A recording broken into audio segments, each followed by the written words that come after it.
Greetings, globeheads and flurfers. Tonight's video is going to be part 3 of our discussion on um, the failures in flat earther logic. Now, I am using the term logic extremely loosely. I don't think what flat earthers are using is logic, but if you want to call it logic, it's incredibly flawed. In tonight's example, I'm going to talk about a gentleman by the name of Robert Simmon. You may have heard of him. Robert Simmon is sort of a graphic designer or something. I'm not sure exactly what his title was, but he worked for, or still, I don't know if he still works for, at one time he worked for NASA. And there is video out there of Robert Simmon talking about a particular image of the Earth. This image is referred to as the blue marble, and now this can be a little confusing because there was the original blue marble. There was a photo taken by the Apollo 17 mission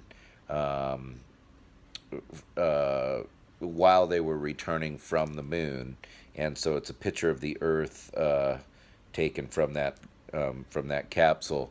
And it was called blue marble. But there's another photo or another image that was also named the blue marble that was made much more recently. It is the screensaver, or one of the screensavers available for use on certain models of iPhone. And so you've probably seen it. It actually is, I believe, the screensaver on my iPhone. It's a gorgeous, gorgeous image of the Earth. But this image was made by satellites in low Earth orbit. And when satellites take images of the Earth from low Earth orbit, they actually cannot take an image of the entire Earth. They're too close. It would be like trying to take a picture of a basketball from an eighth of an inch away. You just can't do it. So Robert Simmon in this video, if you watch the whole video, he's actually describing how it was done. And what would happen is this satellite would orbit the Earth in, I believe it was in a pole-to-pole orbit, so it would orbit around the poles. And on each pass, it would take like a strip photo of the planet, and then at the end, this strip photo was all put together into one big composite of the Earth.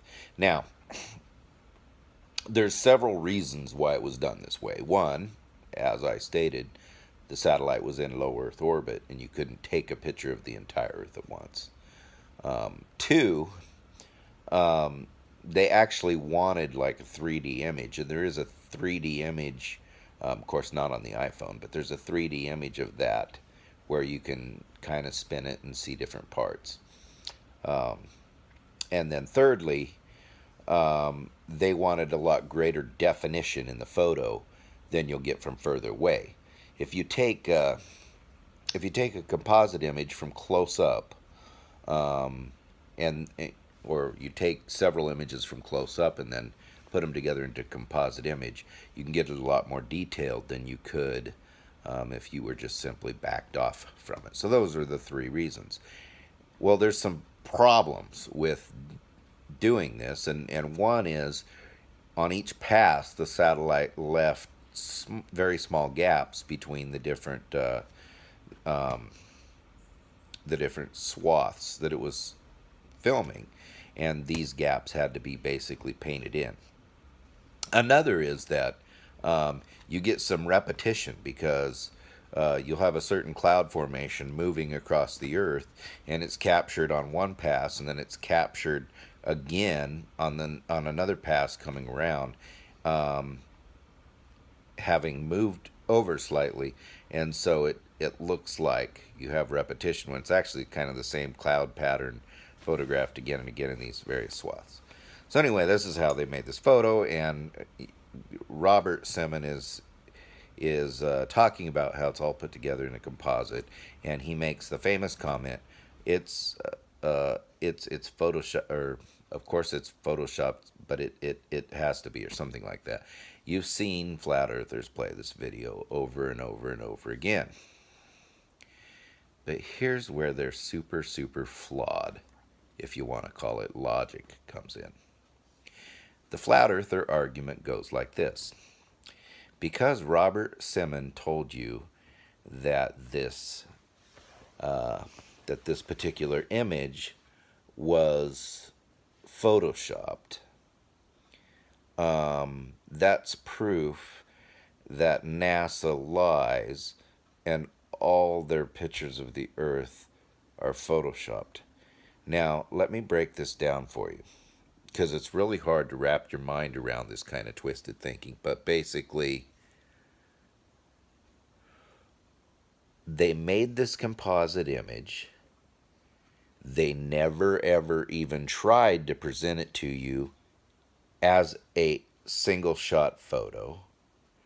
But their guy that put it together as a composite talked about it openly and described exactly how it was done in Photoshop.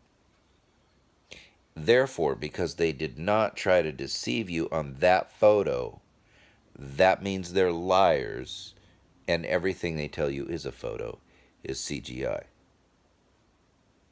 Whoa. That's some really, really twisted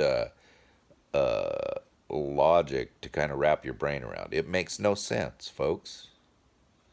Plus, another thing that they do from there is they equate CGI with Photoshop, and they'll tell you this is evidence that everything is CGI. This shows they have a little bit of a misunderstanding on what exactly CGI is. CGI is a computer-generated image. Okay, so there's no photo there at all. The Photoshop that Robert Simmon is talking about is a tool used with actual photos to enhance or edit those photos. So, as I said, they took strip photos and they used Photoshop to sew them together into one giant image. That is not CGI. So I don't know, when flat earthers are talking about this, whether they are just completely ignorant and don't know the difference between Photoshop and CGI, or if they're being deceitful. My guess is that you have both. It depends on who you're watching. As some of the Basically, I think at the top you have a bunch of flat earthers who have monetized channels, are making a lot of money, and are deceiving people for money, and they know it's bullcrap. They know the flat earth is not flat. But I think that they have a lot of little copycats out there just basically repeating what they've seen on the videos of the more intelligent people. And these guys aren't real bright. These are the true believers, and these guys aren't lying to you or trying to deceive you. These guys really, really believe what they're saying is true, and they're just morons. So it depends on who, depends on whether you're watching, Eric Dubay or one of Eric Dubay's sheeple. That's basically what that boils down to. But here's the thing with this flawed flat earther logic is the original blue marble that was taken from Apollo 17 on the way back from the moon, and other images of the Earth that were taken by the Apollo project, including the Earthrise photo, which is my all-time favorite photograph. I think it's the most beautiful thing I've ever seen. These images were published worldwide in multiple publications around the world before CGI was even invented.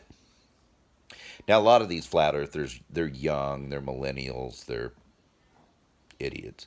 I mean, they don't even remember, back this far. Those of us that are a little bit older, we actually remember the days when there was no such thing as CGI and the days when you could trust photos.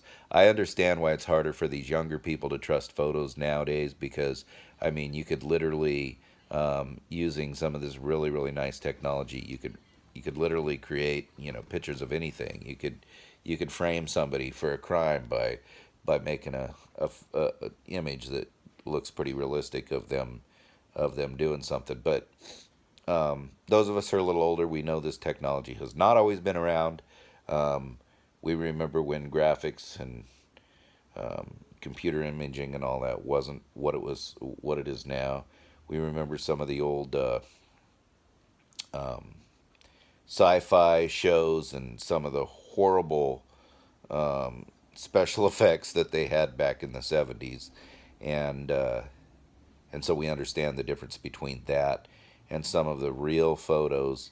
A lot of it taken with analog and that sort of thing back in the day, from the original Apollo missions and so forth. And so this is one of my favorite areas of just flat earther ignorance and a flaw in their so-called logic. Imagine if I showed you a painting of the Eiffel Tower and said, this is an artist's rendering. This is not really a photograph of the Eiffel Tower. And since this is not a real photograph, that proves that every photo you've ever seen of the Eiffel Tower is fake. And that's evidence that the Eiffel Tower itself is fake and doesn't exist. You'd say I was an idiot to even try to claim that this one artist rendering proved all photos fake. And that's exactly what's happening here with the newer blue marble and some of the images of the Earth, and I find it absolutely ridiculous, especially since NASA didn't try to fool you. They didn't try to pretend the image was something it's not. They came right out and explained to you exactly how it was made, and the fact that it was photoshopped together. And this honesty that they showed is somehow being twisted around and used as quote unquote evidence that they lie. Folks, there's a lot of fun to be had out here on YouTube, but don't fall for the snake oil salesman. Please click like and please share, subscribe. I've been stuck at 166 subscribers for a while, and while I have no ambition of being some huge monetized channel or anything, it'd be nice to see it click up to 167. And while you're at that, go over and check out my buddy Fred. I'll put a link to his channel in the description of this video. Fred needs some more subscribers. He only has a few. He's an interesting fella. Not all his stuff is flat Earth. He talks about a lot of other things, and you might not agree with everything. I don't know that I agree with all of it, but he's fascinating and he's fun to listen to, and you should check him out. Good night, folks.